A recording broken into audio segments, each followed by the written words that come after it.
like I was actually doing pretty well with him, talking about it and interesting him. And then I decided to make a bad joke because he had just gotten off the film The Abyss, and this play was kind of his breather. And he hated being on that movie, apparently. And so I tried to make a bad joke, and at the end of it, I kind of said, yeah, and it all takes place underwater. And he just gave me a look that can, melt steel, and said something. And then basically, that was it. The film went through so many almost getting made that it was kind of par for the course. Nick got on board.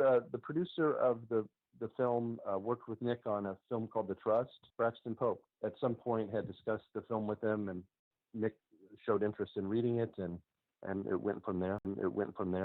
Essentially, the time frame was very curious because a friend of mine, about 2 weeks prior to that, had called and said, I'm looking for something that takes place in the desert, and it can be a Western or a thriller or what have you.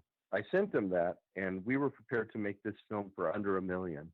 And he had an investor interested in that point, but it wouldn't have been obviously a cast like Nick or anybody.